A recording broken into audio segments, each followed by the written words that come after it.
Welcome everybody. Hi there, Simon here, and I'm delighted to welcome Max Raharjo. Hi Max. Hi Simon. Hi everyone. Hi there. We'll do the formal introductions in a second, but just wanted to make sure it's all working. So you should be able to see my screen, and I'm sharing the usual link that we've got for the major link for all the webinars. So thank you, Kent. It's all working and it's looking great. This is fantastic. And I also wanted to big up some other webinars that we're running this week as well. So just before we start officially, let me just show you this. Lionel's coming back to run some more webinars on Cinema 4D and Redshift, and also excitingly doing 32-bit linear compositing inside After Effects. And so he's got some fantastic techniques for this.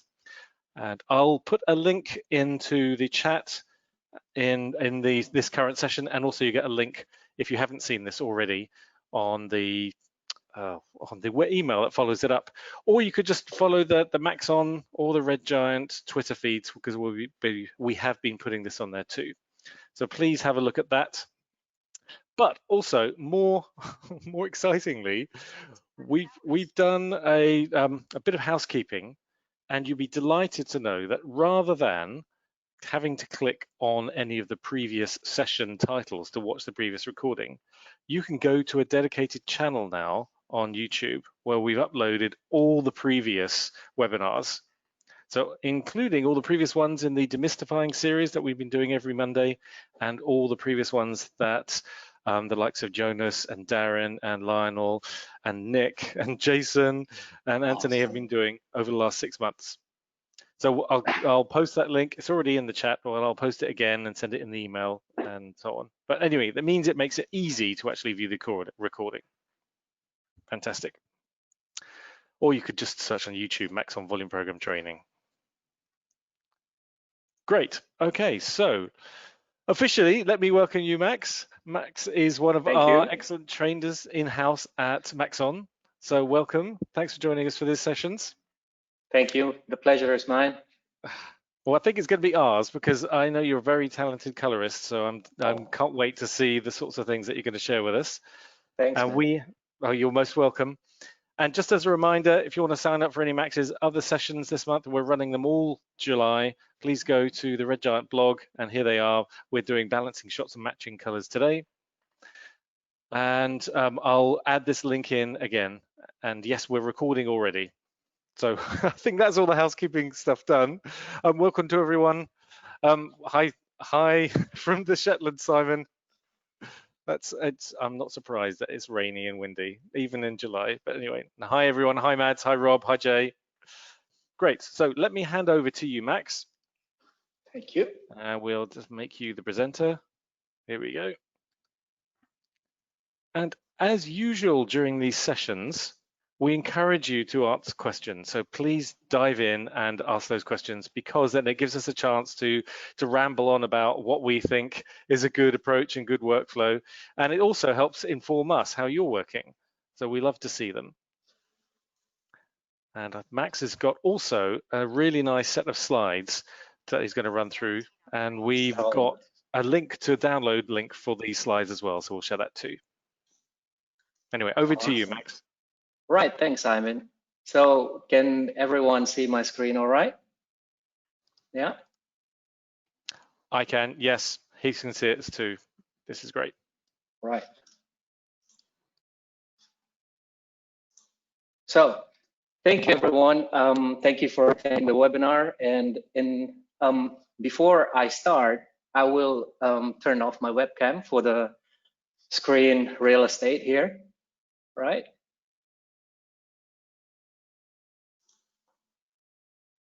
So thank you for joining the webinar. And in today's webinar, we will talk about multiple topics about color corrections.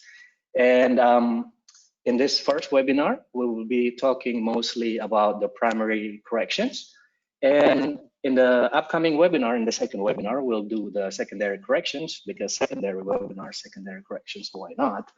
And the third webinar, we will start talking about noise management and creating the creative cinematic grade. And then also in the last webinar, we'll do the color grading using Magic Bullet. So without further ado, let's start our webinar, I mean. And all right, in this webinar, we'll be talking about the basics of contrast and the difference about the primary and secondary corrections, and then the difference between color corrections and color grading. And then we also will take a look into the scopes, mostly the Lumetri scopes in Premiere Pro, right? So now let's take a look into the first topic we have on our list. Why do we color correct? So oftentimes the color corrections is viewed by many such a complicated process because it is a constant juggle between the edge of technical and creativity that makes it a little bit hard to grasp. But generally speaking, the first and foremost reason why we color grade is mainly because we want to elevate our footage to as good as possible. And the second reason being is that some footage may or may not be shot using different camera manufacturers. And as we all know, different camera manufacturers have their own interpretations about the color science. And therefore, shooting the footage with those different camera manufacturers can lead into a very different looking footage. So color correcting these issues may bring the sense of unity and avoid robbing our audience's attentions from the story. And this is important part because as filmmakers, we know that story is king, right? And the post-productions element is therefore exists to serve the story. And yeah, we also color correct to establish a balance between our footage and to match one footage to the other and create style. And then also the most common reason why we color correct, mostly in the broadcast, because we also want to stick with QC standards as well, right? So now let's talk about the difference between color corrections and color grading. You must have heard the term of color corrections and color grading a lot. And you know, these two terms oftentimes used interchangeably, but bear in mind that there's distinctions between the two.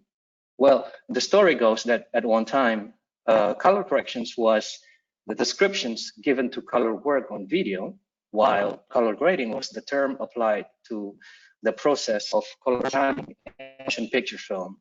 And color timing is the colorization process of film as it is being developed. And nowadays, as the tools for both video and film have merged, well, these two terms become suspiciously interchangeable. But you can simply understand that color corrections refers to a process that is more technical in nature, and color grading is more the creative one from the two. If we see in Premiere Pro in our clip, by doing a color corrections, right? So in color corrections, we normally fix the presented image to make sure our footage looks the way it is intended to. And most of the time, this is the first one in our process, And meanwhile, color grading is the next step. It is when we establish several corrections and then change them and the look of a shot. And grading allows you to take the corrected footage and leveraging it by establishing a overall mood to the scene, right? Bear in mind, though, that most of the time, the tools used in both color corrections and color grading will be just the same. But it is important to understand the concept and to know when to implement them. Right, let's go back to our presentations. And one thing I'd mention in here, actually, Max, is that yes. I see it's not just when you're working with cameras. It's when for example, I know a lot of sports broadcasters who have to work with different footage from different eras, and it can be compressed and converted into different formats, and you have absolutely no idea the provenance of the actual footage. It could be something that's been transcoded a bunch of times. It could have started out on film, then gone via tape to different formats, different frame rates. So, and then that can change significantly. So I've seen a lot of the time needing to balance those sorts of shots. So it's not just on when you're trying to match two cameras. Yeah, absolutely, Simon. By the way, Max, we had a couple of comments about the sound. Just wondered if my audio is also breaking up. Everyone, if you wouldn't mind just mentioning something in the questions area, or if it's just Max's breaking up. Is my audio breaking up? Okay, so it's just Max. It might be your Bluetooth headset. Ah, all right. I'm sorry. I will change to standard microphone. Okay, well, just to prove to you, everyone, that we do this live. So that once you switch over, Max, we'll test that to see if that's a bit different. But yeah, if I'm not breaking up, then it must be the connection, the Bluetooth on your mic then. I will mute my microphone first, and I'll go back. Wait a second. Got it. Okay, thanks everyone. It sounds like it's just Max. By the way, here we go. Jay's asked, have you got a link for the upcoming Redshift sessions that Lionel is putting together? So I just thought I'd mention that again, just in case you missed it at the beginning. Yes, I do. And I am posting them here in the answer to your question, Jay. Here we are. There we go. So you should see that as an answer to the question. And also I'll post those in the chat as well. Great. Okay, you reconnected with a different mic now, Max.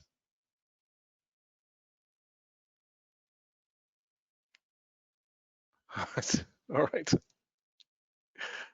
No audio yet. Okay.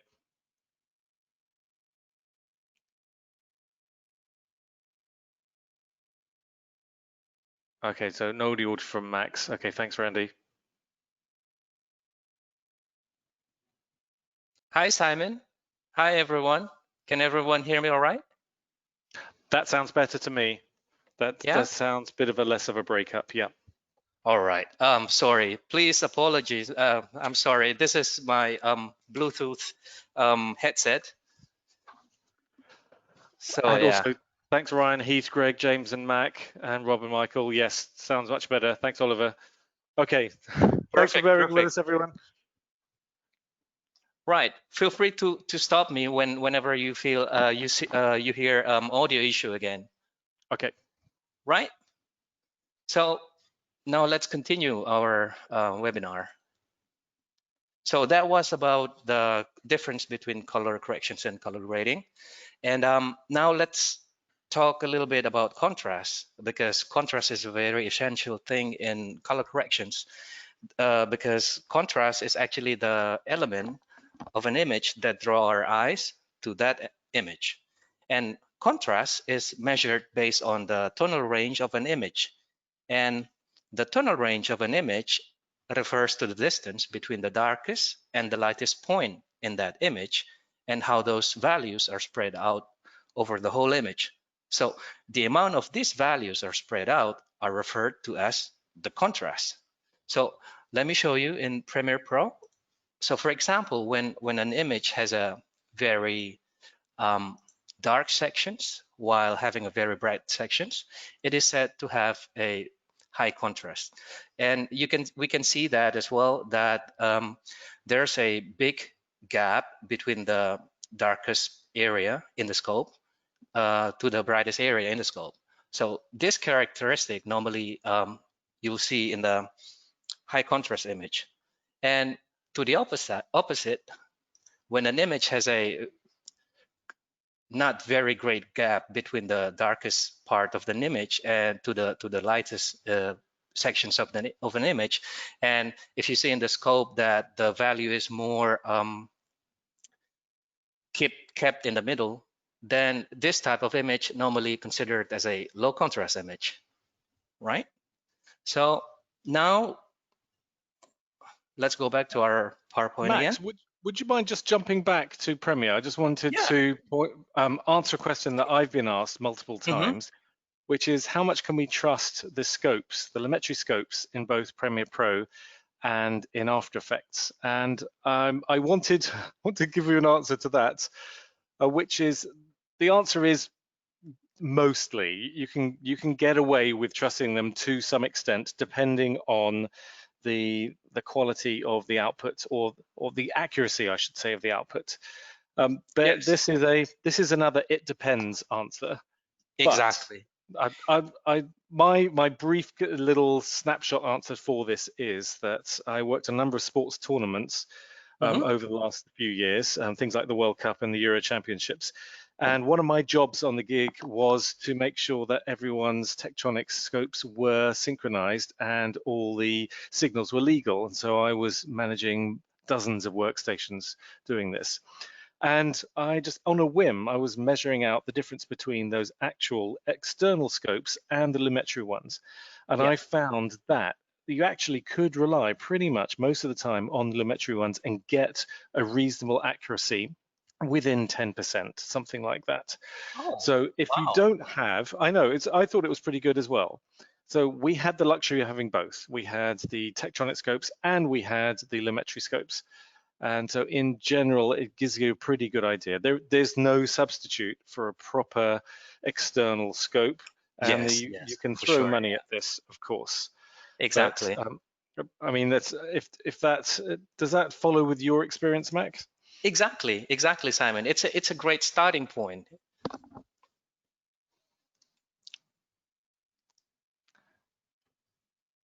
So, can we move on? Yeah, absolutely. A quick question from Greg. What about Resolve?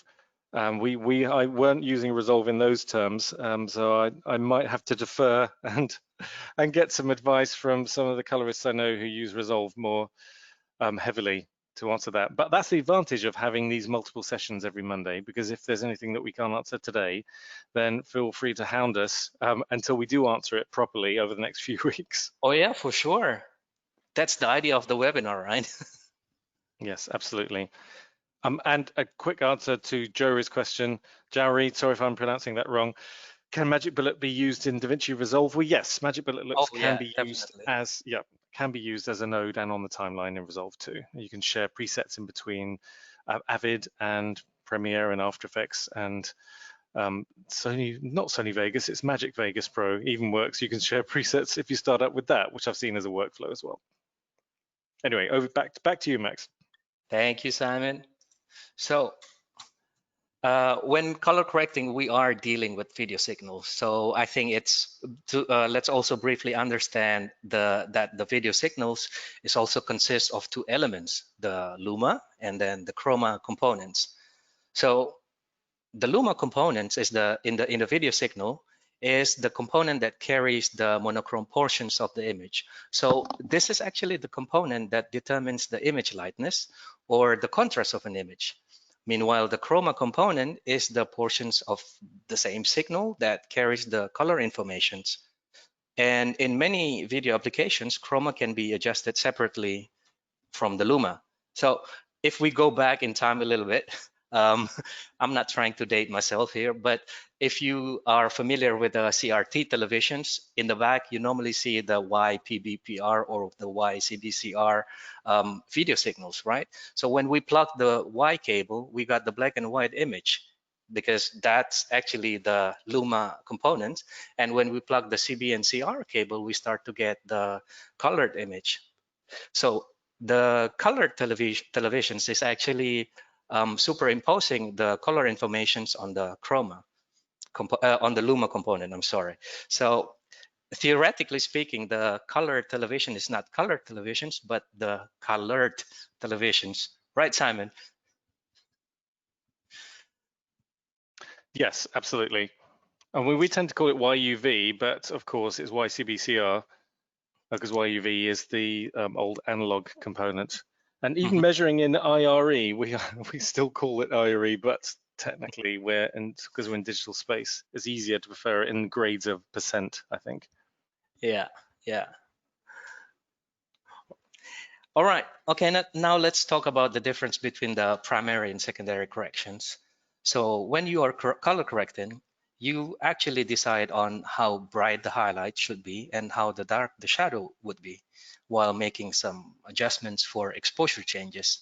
And these decisions will affect the look of your image, and in turn, it will affect the story that you're telling visually. And these changes, the one that affects the overall image, are called the primary corrections. So, and once you have adjusted the overall image, changed the overall look of the image, there will be probably a small element of the specific colors in the shot that you'd like to fix or focus our viewers' attention onto it. So when you do this operations is called the secondary corrections. So as we can see in this clip, the primary corrections is literally, this is a log footage, by the way. The primary corrections applied is literally just bringing the image to look correct. And while on top of that, by applying the secondary corrections, we can do some operations such as fixing the skin tone of our subject. So if I turn off and on again, you probably can see that the skin tone is looking much nicer with the secondary color corrections. And then I can also use the secondary color corrections to dim the environment and focus our attentions into the subject. And I can also repurpose the vignette to focus our attentions only to her face. So that's the difference between the primary and secondary corrections. And there's a sorry, Max. There's a question yes. that Heath has asked that about the order of processing, and also, by the way, Junes and Chris and Patrick have also asked about the difference in color output once you've gone from Premiere and what it looks like. I do have an answer for this. It's probably easier for me to talk about this when we're wrapping up towards the end of the webinar. But yes, there is a classic gamma shift that many people have experienced in Premiere, and I posted a quick link on that on one of the previous questions, but it's something that we can talk about a bit later on. Plus, I remember reading an article a couple of weeks ago that had a great kind of workaround for this, so I'll see if I can delve that out in the meantime. But what he's asking is, when color correcting or grading, is it better to use adjustment layers straight or onto the clip? And there's another "it depends" answer. Exactly. Yeah. What I would say very quickly is what Max has done here, where he's got a series of corrections, is that you typically do your primary correction or your balance first, especially the Luma levels. Then you do color. Then you do the secondaries. Exactly. Things like face isolation. Now, we will actually do that in our project.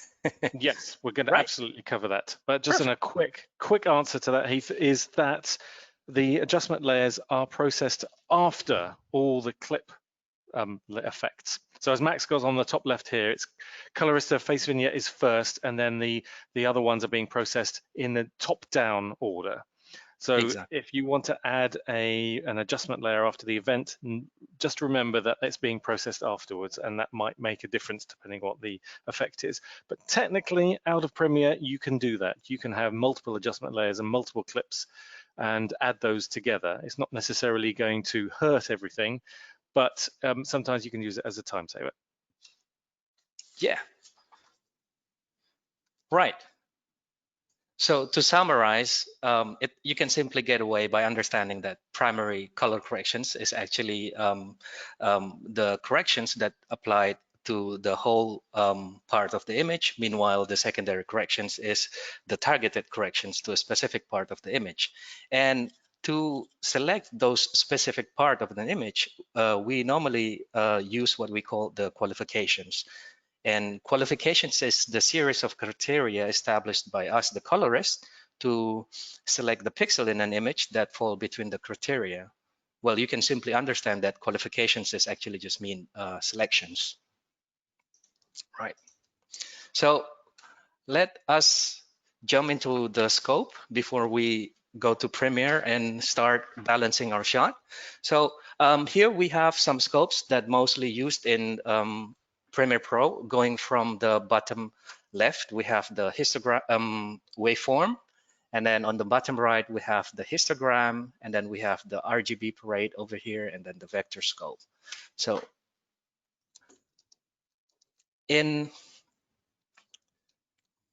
let me hide my vector scope. So in waveform, here we have a Luma waveform. And to read waveform, you can simply just read it from left to right. And the brightness of an image is shown from bottom up. So the x-axis is actually representing the horizontal positions of the pixel in the image, while the y-axis is showing the brightness of those pixels. So for example, as we see here, our contributor has a very dark trousers, and you can find that here in this area over here in the waveform, while the brightest highlight in the image shown there, it's actually those highlight over there. So to show you what happened in the background is actually waveform is showing the dark value from the left here going up to the whitest value, right? Brightest value, I'm sorry. And let's switch to histogram. I'm sorry, RGB parade. So in RGB parade, you can simply understand RGB parade as a waveform. It's just a type of waveform for 3 different color channels shown side by side instead of on top of each other. And histogram, let me hide the other. So histogram, you're probably very familiar with it already because you see that all over the image processing software, such as Photoshop. So the histogram showing the distributions of dark and bright pixels in the image, but it doesn't tell you where those pixels are. So at the bottom here, it's showing the shadow area. On the mid area, it's showing the midtone, while on the top, it's showing the highlight area. And the next one that I want to show you is actually the vector scope. This is a very fun one because vector scope is giving you an accurate reading on the hue and saturations of the color in the image. So for example, if an image is fully desaturated, like the log image we have here, you can see that the value of those color informations are more cramped in the middle, and while the saturated image, you start to see that the value is expanded close to the edge of the vector scope. And what's very interesting here, you can normally find the skin tone is living on this eye bar area. Of course, it's not dead spot on that eye bar, but to some degree. But mostly they are living in this eye bar area, right? So let's now move on and do our balancing, right? So in this project, let me show you one video.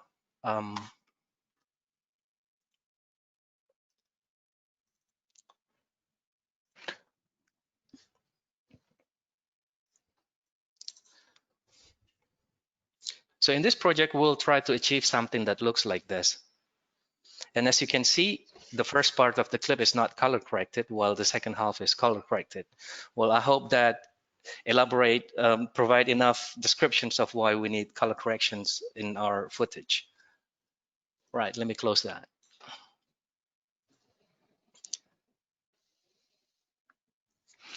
So just whilst you're doing that, yeah. Max, Randy had a good question about what the difference is.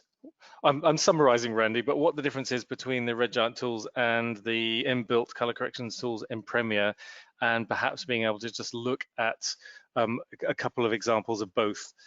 Yeah. I think that's something that you were going to cover later on, isn't it, Max? Exactly. I will cover that later on, right? Great.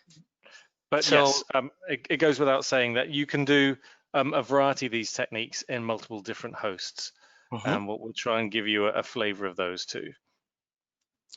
So in this project, we will use Magic Bullet Colorista, and there are 7 different tools in Magic Bullet Suite. that you can use for color grading and treating your footage. But in this webinar, we'll be just focusing solely on the Colorista. And the upcoming webinar, the second one, we'll also just using Colorista. Then the third one, we'll start to use another tools in Magic Bullet Suite, such as the denoiser, renoiser, Mojo, and Cosmo. And on the last webinar, we will focusing solely on the Magic Bullet looks. So, yes, Simon? Max, could you just go into the effects panel and just show under video effects where you can find those? Yeah. So to search all the tools in the Magic Bullet Suite, you can simply type in bullet.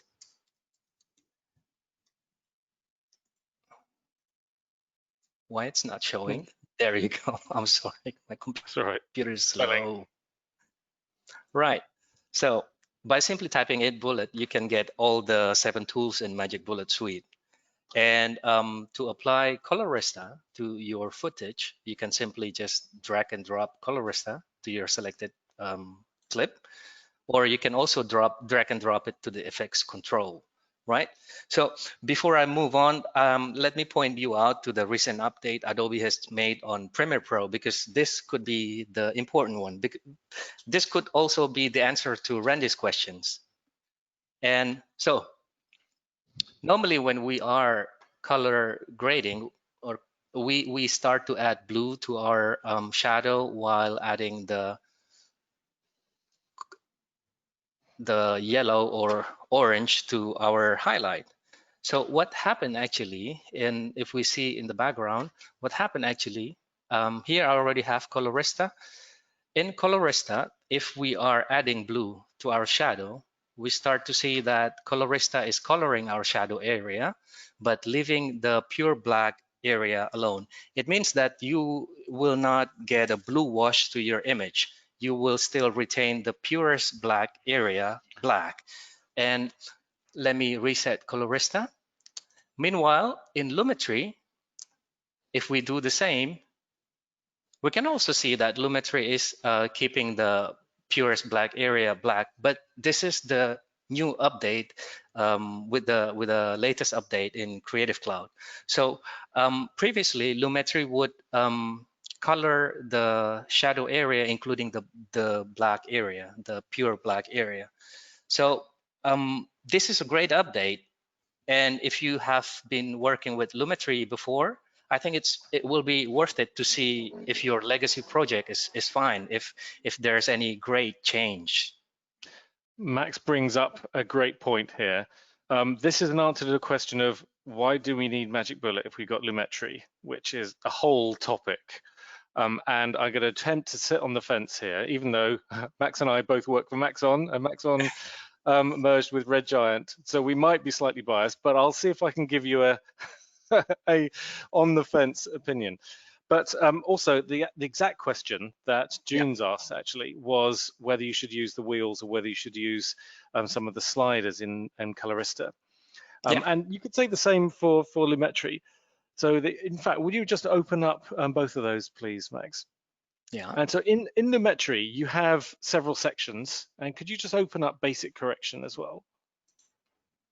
Do you have a number of sections where you can do things like you can scrub the slider for temperature and tint, and in later sections you can adjust the color wheels. Now you can apply either of those. I know some colorists who absolutely swear by color wheels and they do everything with a tangent interface, and that's how they work. And I know other colorists who do everything via the curves tool. I know other ones that do use both. And so rather than necessarily saying one is better than the other, of course it depends. And I don't think technically there is too much difference if you wanted to use one particular way than the other. Their advantage creatively, you can target different areas more accurately, as we will see over the coming weeks, different techniques. But as a general rule, Junes, you could use either one. If you just wanted to, in Colorista, so Max, could you just show Colorista here a second? If you just wanted to use and scrub on the the temperature and the tint and just quickly adjust that. And you can typically do this if you're using a color balance as well. If you're just clicking on something white and quickly balance a shot, that's a quick way of working if you just want to work quickly, or you can manage those same settings in the color wheels. And as we'll see later on, if you're using the guided color corrector in Colorista, then that's a way of automating the process and letting the computer help you decide what the best balance is. Exactly. And that's probably one of the key things.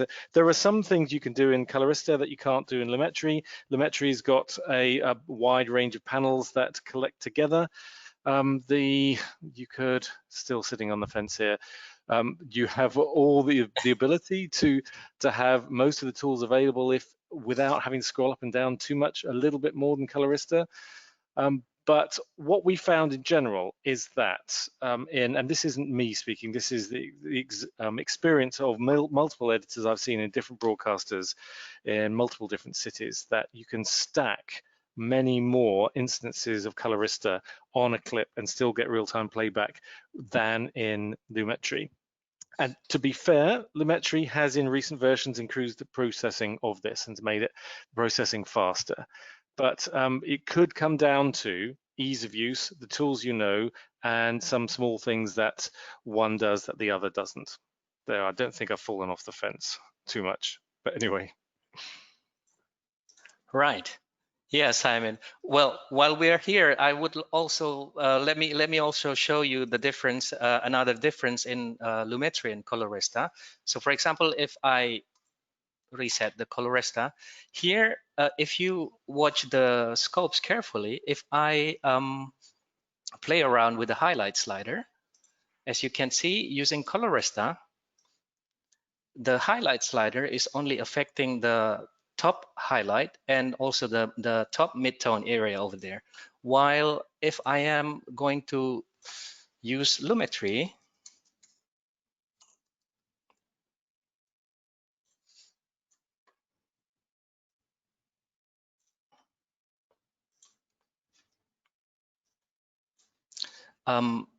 as we can see, if we are going to use the highlight slider in the Lumetri, you can see that Lumetri is affecting the mid-tone area as well. So this is nothing about which one is more correct or which one is wrong, but it's more, sometimes you will need to get used to the tool that you are using.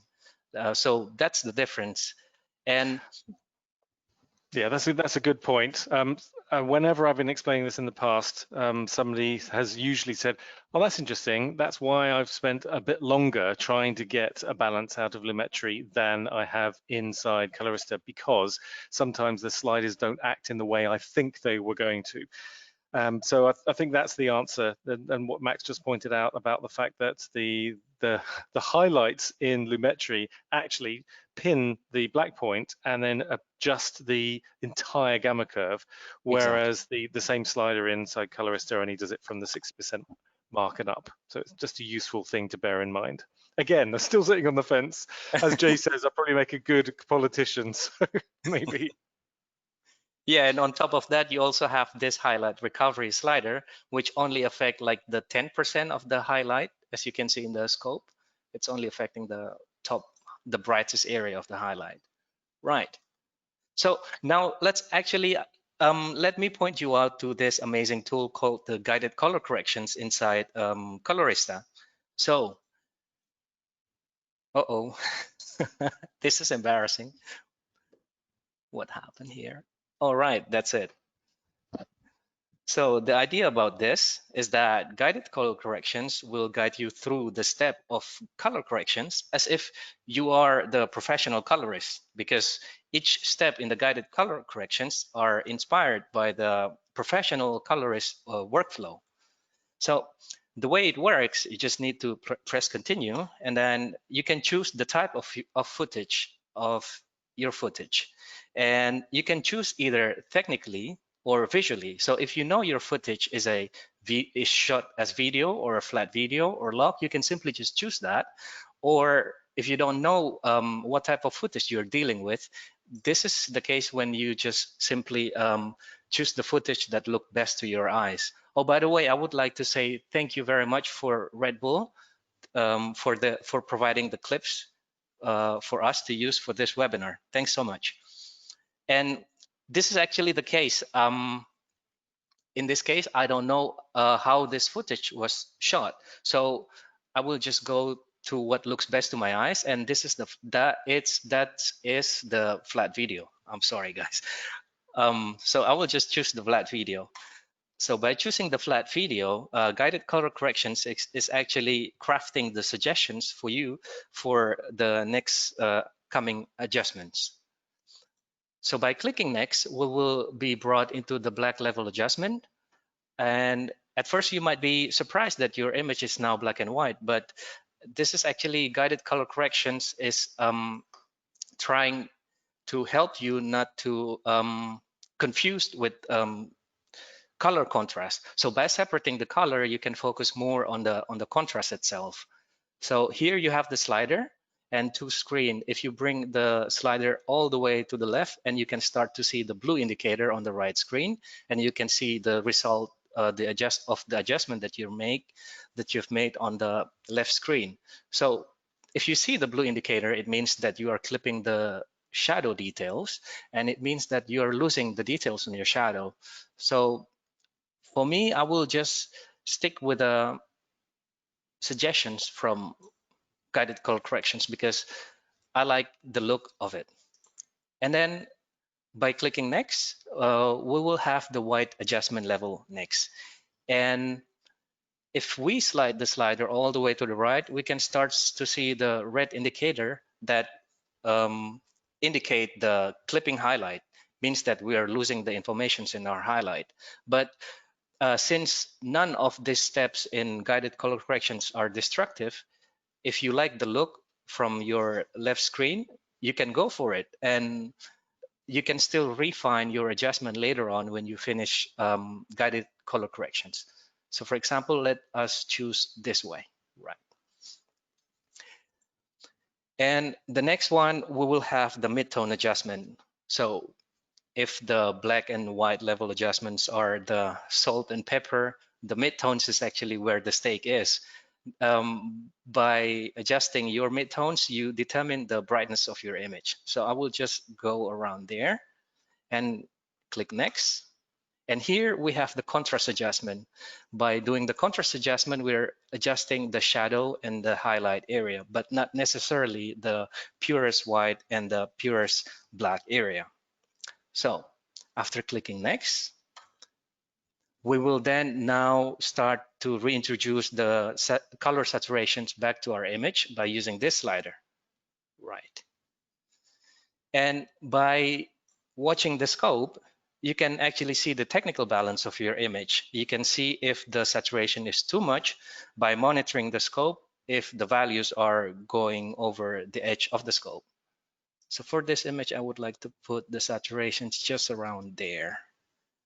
This is actually a nice way of working because previously our eyes were adjusted to the black and white image. So by introducing this the saturation this way, meaning that we will avoid introducing too much saturations to our image. Yeah, it's very easy when you're working with footage to have your eyes seduced by saturation off a certain camera. And when I was looking into the ways that Canon, for example, I'm not singling them out as a manufacturer, but I was working on a recent job with a series of Canon cameras, and they had a different gamma setting for the European and Far East and also US market, and that has an effect on the perceived saturation. And so when you're working with two cameras that you think are the same, actually, depending on the settings, they could be slightly different. And you can let that saturation affect how you think it looks. So the ability to actually then reduce it and then bring it back up is a great way of resetting your eyes to some extent, especially if you've been sitting for hours looking at the same images. Exactly, exactly. So the next step is the color balance. And here we have two sliders. The first slider is to adjust the temperature. You can drag it to the blue to cool down the temperature, or to the other way around to warm up the temperature. And then you have the tint slider to remove either the green or the magenta tint. So For example, I will just warm up the temperature and add some magenta. That's it, because I want to keep the skin tone. And in the middle here, we have the memory color scope. And as you can see, memory color scope showing the memory color correctly. So if you have blue sky, it will be shown as blue. Skin tone will be shown as a skin tone. And the neutral gray area will be also shown as a neutral gray. And you also have the possibility to do the auto balance by clicking the eyedropper and picking the neutral gray of an image. For example, I will pick this head over here, the cap, and those point will be made as a reference to your white balance. Or you can also choose your skin tone as a reference. So, can I vote with my preference on this, Max? yes. I had to recently collect and balance a whole load of shots of NBA games. It's something like 30 shots from different locations. And that skin tone dropper is a fantastic cheat for actually getting decent skin tone matching across multiple shots. Because as Max is doing this, as if you click on in fact, could you just draw that skin tone one and then click on somebody's skin tone? Lovely.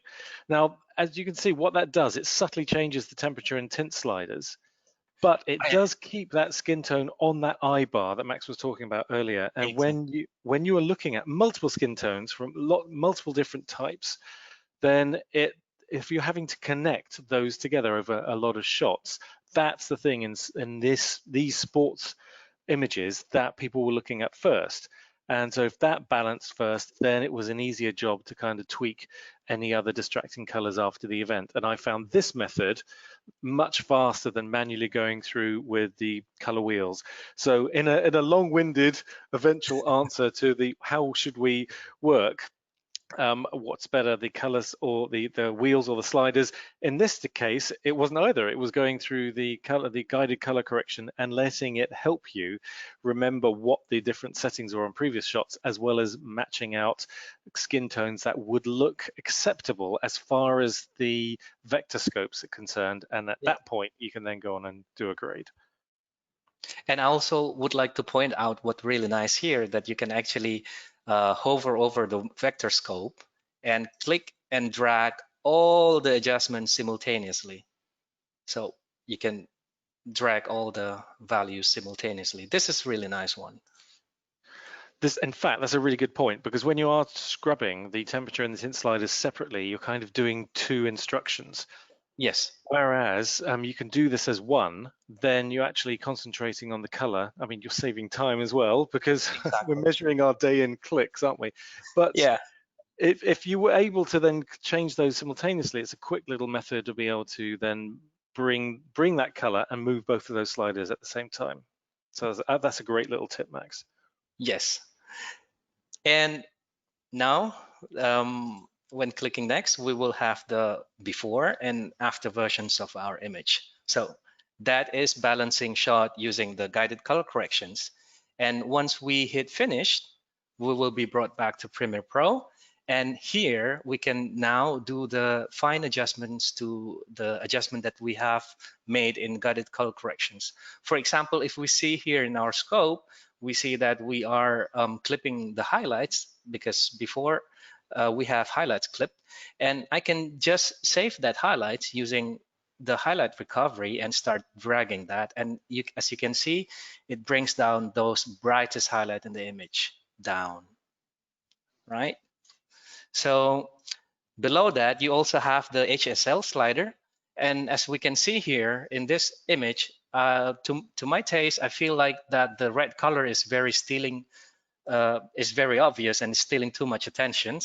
And I can start to reduce the red saturations by using this wheel over here. So the left wheel is for adjusting the hue and then the saturations, while the red wheel over here, you can use it to adjust your hue and the Luma.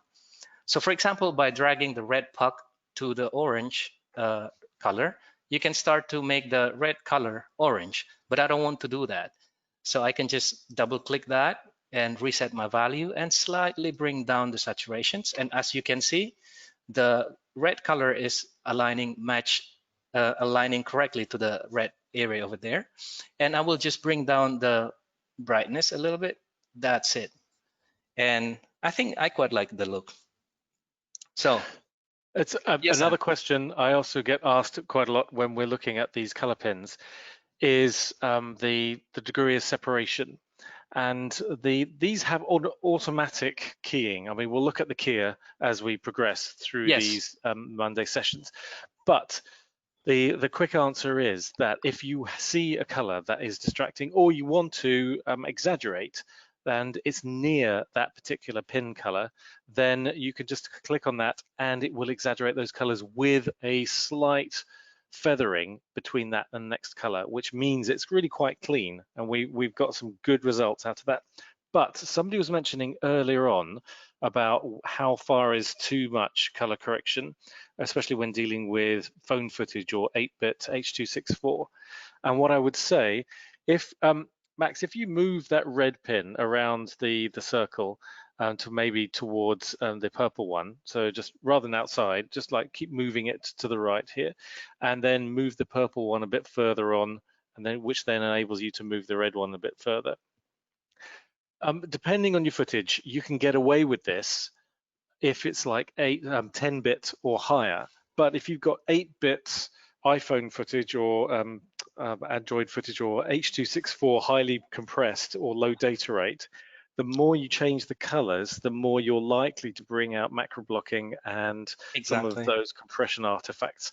So I think I answered on the actual text a little bit, but it was Roe, thank you. The more you change the chroma values, the more you tend to exaggerate it. So here's a little tip. Although these are fantastic at bringing out those colors and balancing it, one little thing is that if you've got low data rate footage, then just be wary of this. There are some techniques for fixing that macro blocking, which we'll get into when we look at denoiser and some of the other settings, like pop slider on a negative value inside Colorista. Yeah. But if I were, again, trying not to be a cage match between this and Lumetri, Lumetri can do this, but it's a few extra clicks. The nice thing about the HSL pins or pucks is that not only are they one click and drag and it's a quick way of working, they also are the same control inside Magic Bullet looks. And I think somebody made the comment on the questions earlier on about how looks is so great to quickly experiment with different kinds of treatments. So you can take that knowledge from Colorista and then put it back into looks as well. Definitely. So right at the bottom of Colorista, you see that we have the ability to work with LUT. And the LUT is positions right at the bottom of the effect chain for a good reason. It means that our color corrections are applied before the LUT. Means that our color corrections is applied to a wider color gamut because it is then limited by the lookup table. So now let's move on and balance the second clip. And here I will type in Bullet to bring all the tools in Magic Bullet Suite, and I will just drop in Colorista. And here we will balance it manually, and you can bring up the comparison view in Premiere Pro by clicking this button over here and set the playhead. Right. And I will first do the contrast adjustment, brighten up the highlights a little bit, and add some saturations and add some contrast. And here in Lumetri, you can, in Colorista, you can also adjust the contrast using the curves. And what nice about Colorista curves is that here at the right-hand side, you have the 4 buttons to determine the contrast, and then to determine the highlight, the midtones, and then the shadow of the curve adjustments. So for instance, what nice here, you can define the point in your curve. So for example, you like this look, and by combining that with this adjustment, as you can see that the Colorista is respecting the ratio of the curves. So if you like the adjustment that you're making, and you can just still tweak that with all these 4 buttons over here. So, but for this one, I will just add a slight contrast right over there. So, and I think the temperature is a little bit too cold, as you can see there. And here you also have the possibility to use the auto color balance by using the eyedropper and simply setting the white area or the gray, neutral gray. And to my taste, it's too cold, and I will just warm up a little bit and reduce the magenta tint. And as you can see, when we are using the eyedropper, Colorista is not affecting any of the primary wheels. It means that it's not creating any offset in the primary wheels in case you later on want to add some colors in with your primary wheels. Right. And then quick comment, by the way, Max. That thing that you sent up with the multiple split screen view is just worth bringing up how you might do that again, turning it off and on, because I find that invaluable inside Premiere for the comparison view. You can simply just type in, click this comparison view over here. Right. And if you can't see that button, you see the red plus sign or the black and white plus sign on the right hand side, where you can then change which buttons inside that panel, and you can just drag that onto the transport controls there. So this button up here. Yep. Really, really great, because you can match not only the next shot, but you can match multiple different shots down the timelines. So if you're cutting in between an interview, you can do that. Also, a quick comment from Illy about matching similar shots with different cameras. Max, I wonder if you would just go to the effects controls panel and scroll up, and then just close up. So the one above, where you've got the actual effect applied. And then just twirl up that instance of Colorista. And so and then copy and paste that Colorista clip and then add it again. And this workflow, Illy, would be the one where if you were adding, if you wanted to match different cameras, the trick would be to get to those settings within, for one particular camera, in an instance of Colorista. And then Max, if you right click on that Colorista clip and then rename it, then that's where you can name that particular adjustment. So typically if you were doing a slight gamma correction, or even if you used the guided color correction, you had a small correction for that camera to balance it, and then you had a different camera in which you did the guided color correction, you could then use those instances of Colorista to actually be the master one, in which you then apply them to all the camera instances on the timeline. And because Colorista is designed to stack up like this, you can feel free to have multiple different Coloristas on that, or as a stack on an effect. And you'll notice that the yellow bar on the timeline stays yellow because this is a Mercury playback enhanced effect, which means that it's using the GPU, and then you can add multiple stacked effects. Yes. And an answer to William's question, what's the best way to order the color correction? It's exposure, then white balance, and so on. The best way is to do the Luma first, and then all the color instances, if you like, because every time you change the contrast, you change the perceived RGB values as far as computer color is concerned. So it's always do the Luma first. And that's actually the step in guided color corrections as well, right? That's true. That's true. Yeah. Yes. Rand is asking, would there be any value to having color bars from different cameras to match color? You could absolutely do that. There's another thing that you could do if you've got a passport from, or what X-Rite calls their passport, and also their color chart. The passport is the smaller version of the color chart. Yes. Where you can have on set, in a similar way that we used to wear white T-shirts always when we were doing shoots back in the day, but now you have a gray card. So that you could then effectively use that to have a color balance. But yes, you could totally do that, Randy. You're right. There's also the pop tool inside Colorista, And pop tool works similar to the clarity and texture slider in Photoshop. So if you just drag it all the way to the right, you can start to see that those HDR type of look, very sharp and very textury. But we can also drag it to the left to slightly soften our image. So, right. And if we move on to our next clip, we see that, yes, Simon? I was just going to say we're fast running out of time, Max. Yes. And by the way, anything that we don't get around to mentioning in this session, we will be including over the following sessions. Greg's asking, will we be covering LUTs? Yes, we are covering those in the following sessions. And also Junes is asking, should we use guided color correction for accuracy rather than doing it manually? It's a speed thing, but also I find it useful to be able to separate out the midtone and the contrast as separate operations and not be distracted by the saturation. So having that tool separate them out means that you don't have to think about two different settings at once. But sorry, Max, I'll let you finish up the thing that you were finishing. Yeah, sure.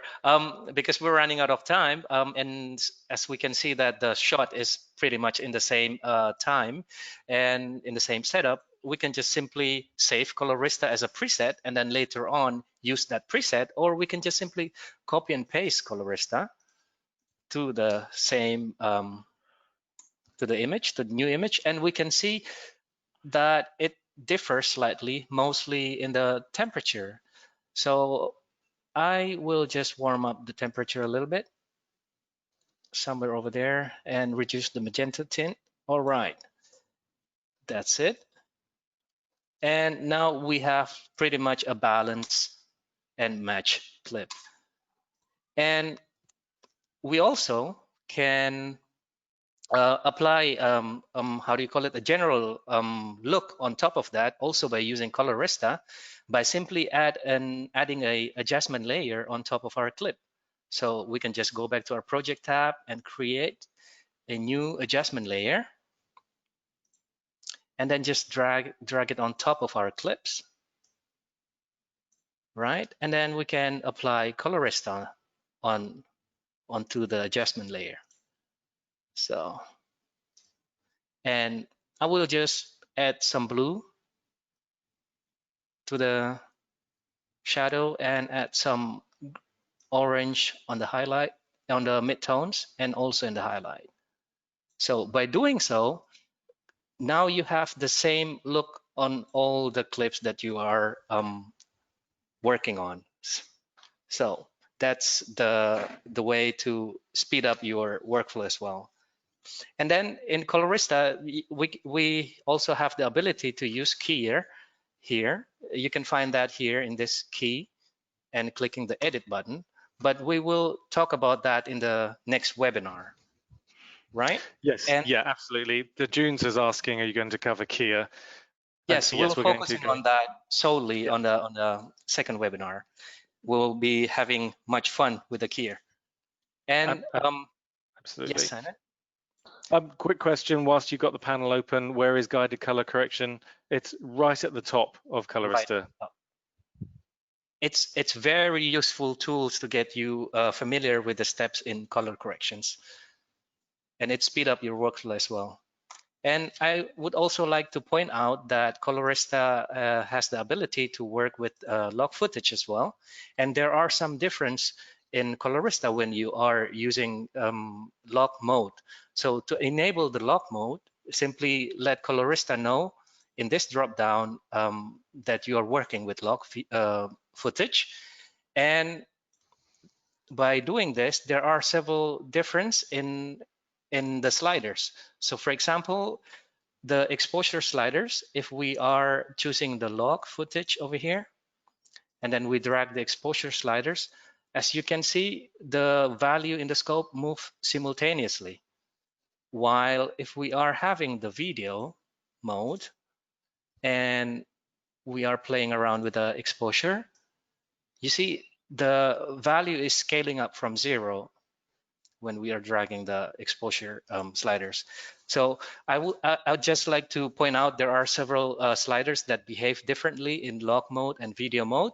Mainly it's exposure, temperature, tint, and the vignette sliders. This is a good point actually, because this gives you an option. I think we were talking about earlier on about not necessarily making everything mandatory. And so that log and linear mode allows you to adjust for your clip. If the log mode does it more accurately in terms of that log curve, but most video software operates on the RGB camera curve unless you change it. So that you have the option in Colorista to be able to change that and adjust which one you'd like, along with the guided color correction and the easy pucks.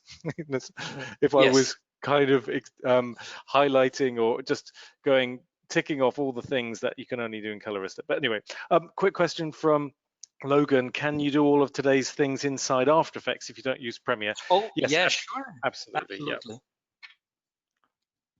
Right. I would like to close these sessions by showing you a nice tips from Mandy Walker, ASC. You can go to the articles in televisual.com. She's mentioning that you can actually balance a shot when you are shooting. So let me just quickly show that. Show the tips from her. Is that in this clip, we have two different clips. So basically, when you are shooting outdoors, normally you deal with exposure changes.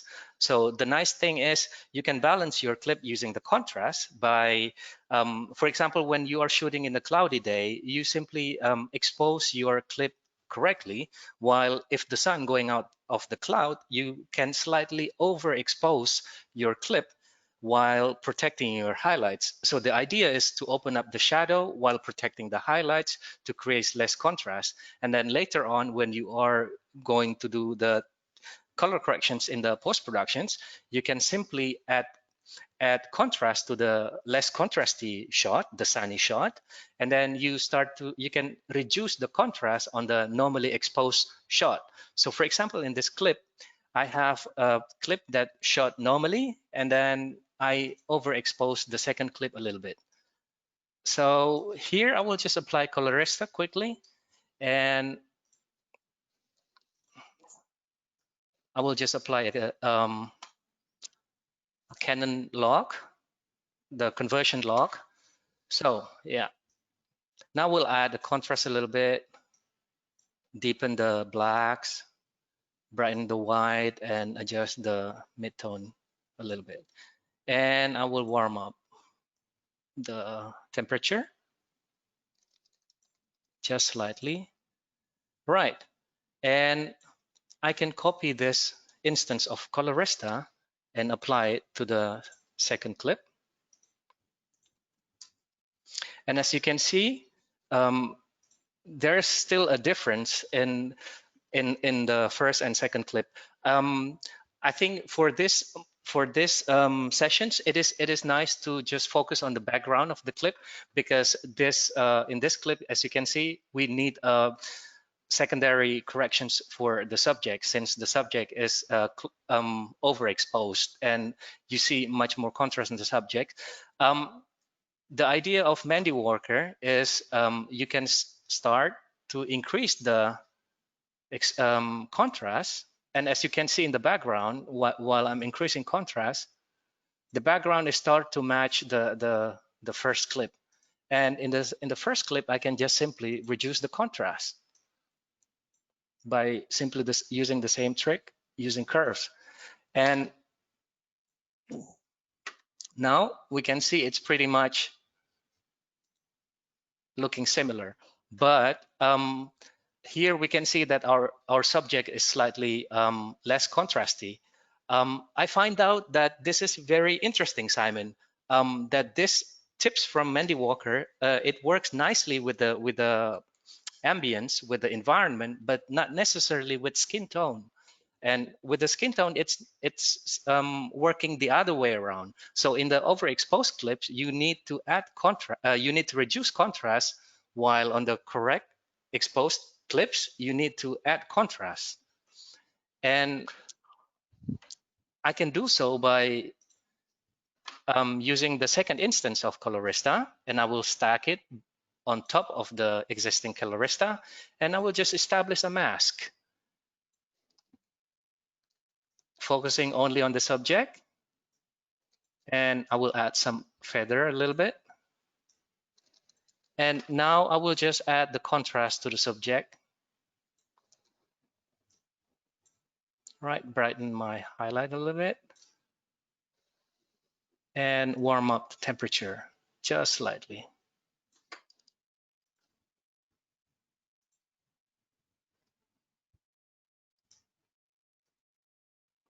So as you can see, it's start to match with the overexposed clip. So yeah, it's an interesting technique, isn't it? To match two days together. One day was slightly overcast, one day was less overcast or brighter, and then to being able to balance a general scene. But you're right, you do have to keep an eye on the closer skin tone shots for that. exactly. We are going to have to wrap up, Max, because I think it's my fault for interrupting you so much and getting overexcited about the various things. So apologies for going over. No problem. We really appreciate the extra questions, and I've been trying to keep up with them on the questions panel. Yes, thank you very much for asking questions. But something we didn't cover this week was that gamma output change from Premiere. So I'll dig out the article I found on that, and we'll cover that on the next session as well. Yeah. But can I just grab your screen again, Max? Yeah, sure. If I just make me the presenter. Here we go. I think I can do that from here. Hang on. Here we are. Great. So the other thing I just wanted to remind you all is that if two things. One, you can sign up for next week's session if you haven't done so by going to the redgiant.com website. Just click on blog, and we've got this list of the sessions on blog here. All the recordings for all the things that we've done this year are actually now available on that YouTube site I showed you earlier on. There's a link to it on the blog page. View all the recordings here. And just as a reminder, you can just type in Maxon Volume Program Training and you can find it there too. So we'll post Max's recording very soon, as soon as the software processes it. And also, the other thing I want to mention was the other sessions that we've got on Cinema 4D this week, where Lionel is talking about Cinema 4D and Redshift, and going into some really amazing detail about 32-bit linear processing and compositing inside After Effects. So that's 3 sessions on that, which are really great. And this PDF you'll get in the link on in the notes from the email that will follow up shortly. But also the last thing is any questions, training@maxon.net. So whether it's about Lionel sessions or Max's sessions every Monday, please feel free to get in contact. Great. And thanks everyone for your nice comments. Lots of people saying some great stuff about the session, Max, and thank you. Thank you very much for the kind words, guys. Thank you very much. Yes, we really appreciate it. And that's the idea, really. I know that 1 hour isn't enough to cover every single thing. I mean, how can you possibly cover all of color correction in an hour? And that's the point of these sessions, really, is to jump in some of the things that we found useful, and also be an avenue of questioning. So if you've got something you want to ask us about, then this is the format. Yes, definitely. Thank you. Excellent. And we will try and get under an hour. I don't think we've ever done it. The closest we came was 2 minutes over a few weeks ago. We'll try that in the upcoming webinar. Definitely the plan. Right. Sure. But yes, please feel free to reach out, and thanks so much for joining us, and we'll see you on the next one. Thank you, everyone. Bye-bye. Right, thank you. All right, take care. Bye.